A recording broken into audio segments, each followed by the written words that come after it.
Welkom terug by les 54 en ons gaan voort met die hersiening van lesse 16 tot 20.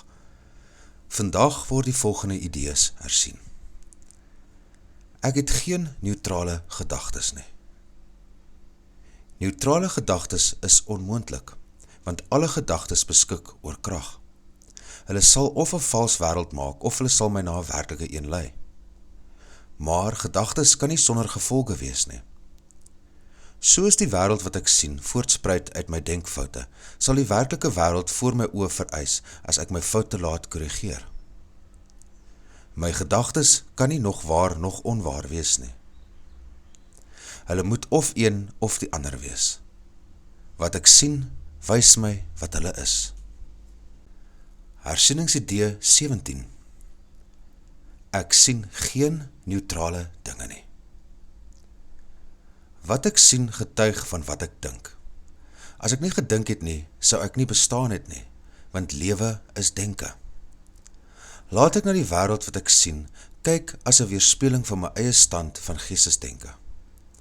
Ek weet dat die toestand van my geestesdenke kan verander.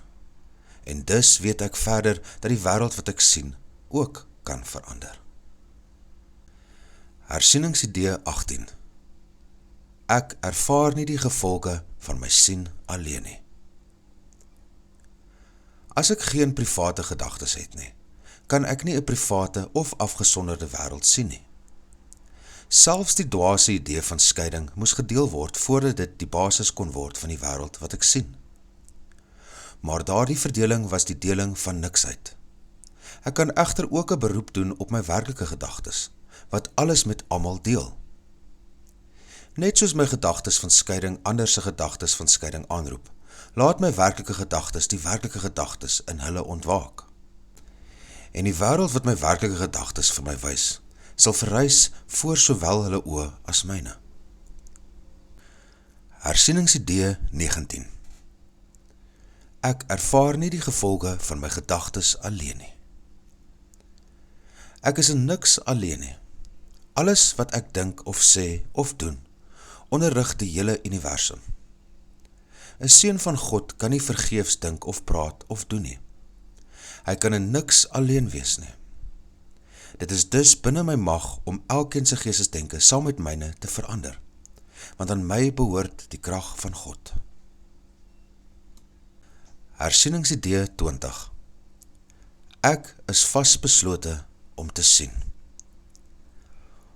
Omdat ek insien dat my gedagtes altyd met ander gedeel word, is ek vasbeslote om te sien. Ek wil na die getuies kyk wat my sal wys dat die denke van die wêreld verander het. Ek wil die bewys aanskou dat wat deur middel van my gedoen is, die liefde in staat gestel het om vrees te vervang, lag in staat gestel het om trane te vervang, en oorvloed in staat gestel het om verlies te vervang. Ek wil die werklike wêreld sien, en my daardeur laat leer dat my wil en die wil van God een is. Ek dink ons onderskat dikwels hoe belangrik saamwees is in A Course in Miracles. In hierdie les word daar 'n interessante gedagte gedeel. Selfs die idee van skeiding moes gedeel word voordat ons dit kon glo. Met ander woorde, die gedagtes van afgesonderheid het nie alleen ontstaan nie. Dit het versprei, dit is gedeel. En omdat dit gedeel is, het dit werklik begin lyk. Maar dieselfde geld vir ontwaking. Net so skeidingsgedagtes ander skeidingsgedagtes wakker maak, kan gedagtes van liefde, waarheid en herinnering ook ander mense aanraak. Wanneer ons begin onthou wie ons werklik is, help ons ander om dieselfde te onthou. Wanneer ons meer bewus word van God se teenwoordigheid, kan daardie bewustheid ook in ander wakker word. Dit herinner ons daaraan dat ons mekaar nodig het. Nie omdat ons onvolledig is nie, maar omdat ons saam leer, saam groei, saam onthou. In baie geestelike tradisies val die klem sterk op die individu, op persoonlike insig, persoonlike verligting, persoonlike begrip. Maar A Course in Miracles plaas dikwels die klem op verhoudings, op luister, op deel, op die bereidwilligheid om saam te leer. Wanneer ons eerlik met mekaar praat oor ons ervaring, wanneer ons deel hoe die kursus in ons lewens werk, Wanneer ons bereid is om van mekaar te leer, begin iets wonderliks gebeur. Ons begrip word groter, ons harte word sagter. Ons begin liefde op 'n dieper manier ervaar.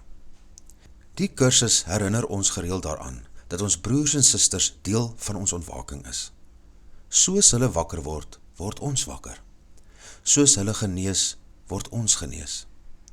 En hoewel dit maklik is om hieruit die gevolgtrekking te maak dat ons almal een is, vra die kursus ons om nie te vinnig na abstrakte idees te spring nie. Dit nooi ons eerder om teenwoordig te bly by die lewe wat nou voor ons ontvou. By ons verhoudings, by ons vreugdes, by ons vrese, by ons herinneringe, by ons drome, en om dit alles met mekaar te deel. Want in daardie ontmoeting, lê daar groot genesende krag. Elke verhouding word 'n geleentheid om liefde dieper te ervaar. En dit is waaraan hierdie les my vandag herinner. Aan die samewerkende aard van A Course in Miracles. Aan die feit dat ons hierdie reis nie alleen stap nie. En daarom wil ek eenvoudig sê, dankie dat jy hier is. Dankie dat jy saam luister. Dankie dat jy saam met ons op hierdie pad stap. Ek is opreg dankbaar. Onthou om die les hierdie dag te oefen, sagkens, sonder druk, net met bereidwilligheid. Vir volledige lesse van A Course in Miracles besoek gerus acim.org. Vir die Afrikaanse vertaling kontak Henry Theron by nkiw.org en besoek ook hemelbewus.co.za. Vergewe, sien anders, leef in lig.